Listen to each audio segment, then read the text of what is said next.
अस्सलाम वालेकुम। होम्योपैथिक में नई शामिल होने वाली मेडिसन है जिसका नाम BCG है। ठीक है, ये गाय भैंस के जो जरासीम तपेदिक या TB के जो जरासीम होते हैं उनसे ये मेडिसन बनाई जाती है। थेराप्यूटिक सिस्टम में इसको इंजेक्शन के तौर पे भी इस्तेमाल किया जाता है और होम्योपैथिक में बिल मिसल तरीके से भी इस्तेमाल होती है।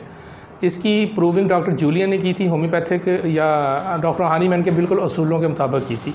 तकरीबन 5 मर्द 2 औरतें और उनकी अपनी ज़ात भी इसकी प्रूविंग में शामिल थी।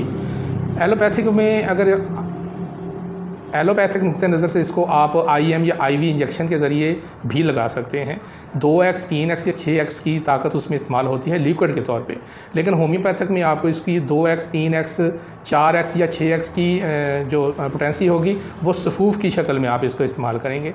ये एक बहुत अच्छी मेडिसन है। प्रूविंग के दौरान जो इसकी अलामात सामने आई हैं वो मैं आपको इस वीडियो के अंदर बता देता हूँ। मैं हूँ होम्योपैथिक डॉक्टर मोहम्मद रिजवान। आप देख रहे हैं मेरा YouTube channel Rizwan homeopathic clinic. आप रिजवान होम्योपैथिक क्लिनिक चैनल को यूट्यूब से सर्च कर लें। होम्योपैथिक के मतलब जितना भी इल्म होता है, जो नुस्खे होते हैं, इसके मटीरिया मेडिका में जो अद्वियात शामिल होती हैं, हर चीज़ के मतलब मैं एक लेक्चर की सूरत में वीडियो बना के अपलोड कर रहा हूँ। अगर आपको इस होम्योपैथिक तरीका इलाज से मोहब्बत है तो आप हमारे चैनल को सब्सक्राइब करके इस इल्म के मतलब इस होम्योपैथिक सिस्टम के मतलब मुकम्मल मालूमात ले सकते हैं।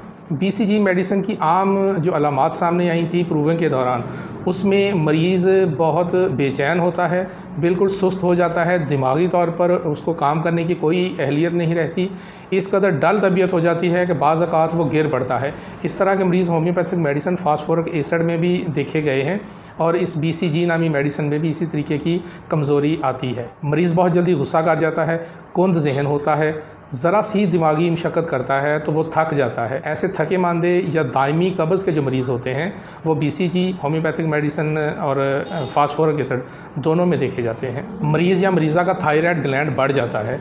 थायराइड ग्लैंड बढ़ने की सूरत में BCG मेडिसिन पर आप ज़रूर गौर करें। इसके अलावा अगर निज़ाम की भी बात करें तो मरीज़ की भूख उड़ जाती है, उसको भूख नहीं लगती या भूख की उसको रग़बत नहीं होती। मुँह के अंदर चिपचिपा सा मादा इकट्ठा होता है और मतली होती है मरीज़ को, जिसको लेट जाने से थोड़ा सुकून महसूस होता है। सीने में बोझ महसूस होता है, ख़ास तौर पर दोनों छातियों के दरमियान एक खिंचावट सी महसूस होती है और एक बोझ महसूस होता है। मरीज़ दर्द की कैफियत बयान करता है। फेफड़े के जो दरमियानी हिस्से की झिल्ली होती है वो बढ़ जाती है। मरीज़ को नज़ला ज़ुकाम जल्दी लग जाता है। सर्दी में मरीज़ सर्दी बहुत महसूस करता है, हत्ता कि उसको गर्मियों में भी कपड़ा ओढ़ कर सोना पड़ता है।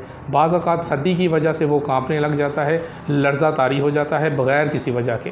BCG का मरीज़ बहुत ज़्यादा हसास, दुबला पतला और कमज़ोर होता है, उसको पखाना खुशक आता है, दायमी कब्ज़ का मरीज़ होता है। अगर आपको लेबॉर्ट्री टेस्ट में खून में सफ़ेद ज़रात बढ़े हुए या ल्यूकेमिया की कैफियत जिसको हम बोलते हैं, वाइट ब्लड सेल उनके बढ़ जाते हैं, वाज़े देखा जा सकता है रिपोर्ट के अंदर, तो ऐसे मरीज़ों को BCG 30 पोटेंसी में लेके कुछ अर्सा इस्तेमाल करवाएं।